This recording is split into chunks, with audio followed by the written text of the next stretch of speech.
Not Starbucks. You can't go Yeah, and have a coffee. I am, but how are people supposed to know that kind of stuff unless you let them know?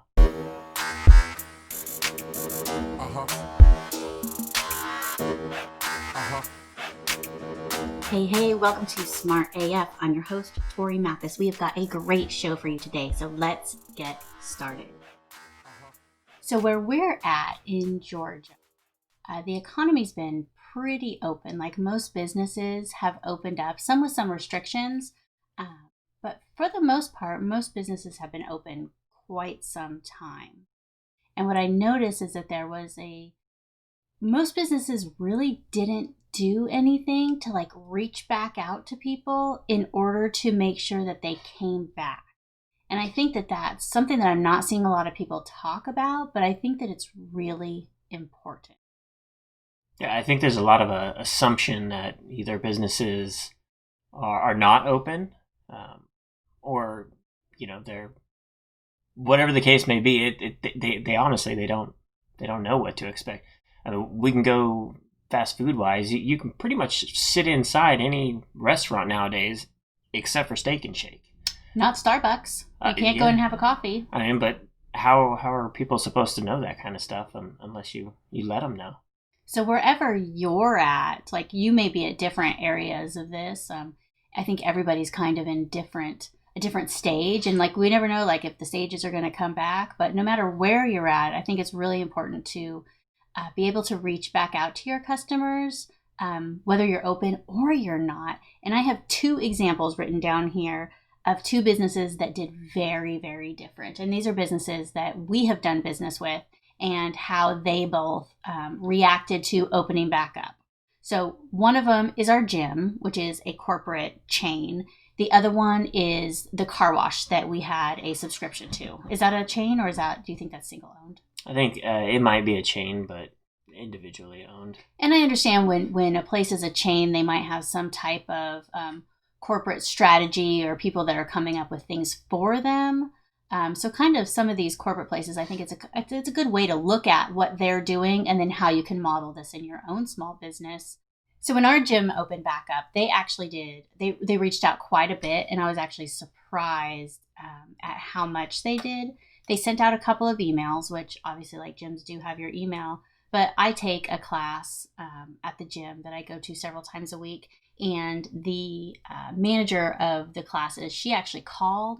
She was very nice. She asked how we were doing. She asked, what was going on, hoped that we were safe, kind of told about what she had gone through a little bit and like how they were bringing back people and wanted to know, if we were ready to come back and kind of went over any questions that we had. So it was an incredibly personal open back up that I realize a lot of clients might not be able to do.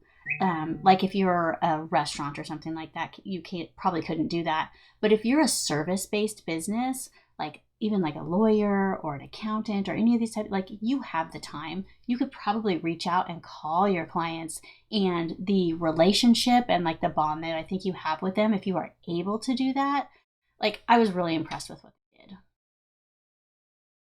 If it wasn't for that phone call, you may still not even know that the gym was open. At least not for a little while. Yeah.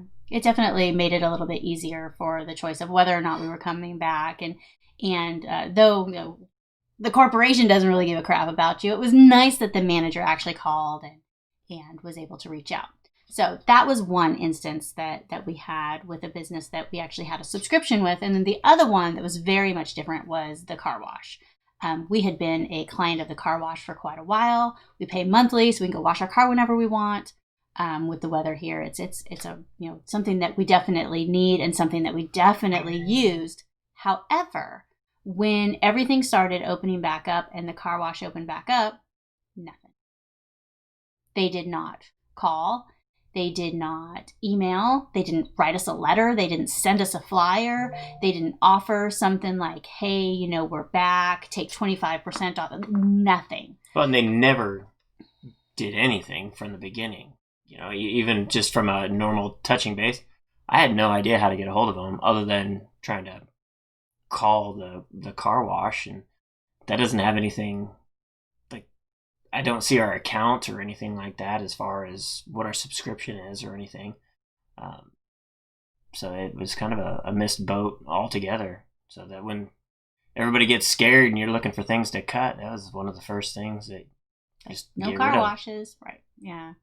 And even though everything was touchless, and so they probably could have opened up earlier than a lot of other businesses, I think they missed a lot of opportunities by not having any type of plan or having any type of. They have to have some way of contacting you or knowing who was there, but they didn't do anything, and I think that was a big missed opportunity for them. We did get a few flyers that were sent out, probably to a geographic location for some businesses, some restaurants, but I really didn't see restaurants reach out like I think they could have.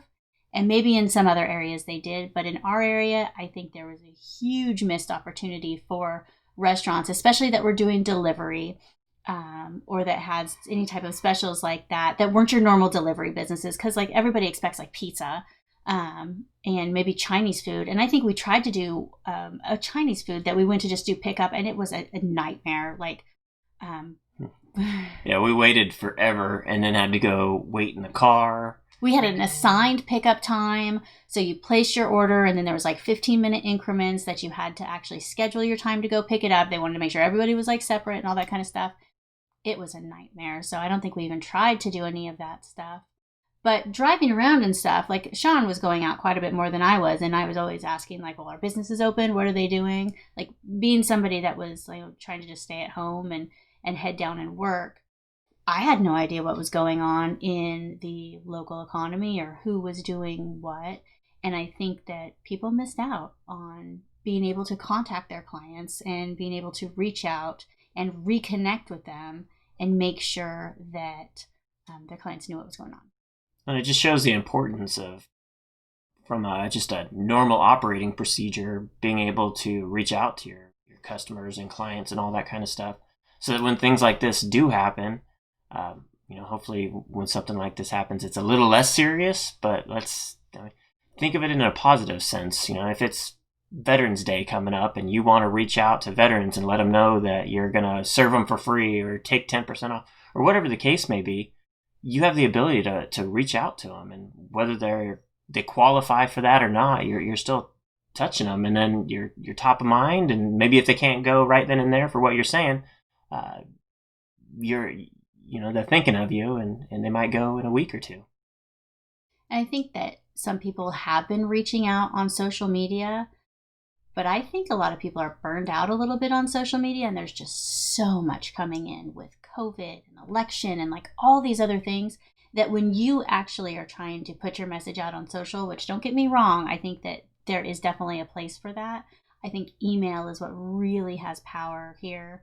And for some businesses, phone calls, and that those two things cannot be overlooked in order to keep in touch and keep those relationships. I think of it this way. If you put it on social media, if they're looking for you, they'll find it. If you email it to them, you're looking for them and they'll see it. That way you cover both bases, because what I'll do is, because a lot of people don't update their Google business information, so you don't know if they're open or whatever the case may be, I go straight to their social media, probably like Facebook or something, and I look at their business page, and then I see that they either haven't posted for 2 years, so I don't even know if they're open anymore at all, or hopefully they've posted within the last day or so, and they're talking about something they're offering, and then I can go, okay, they're totally open and ready to go.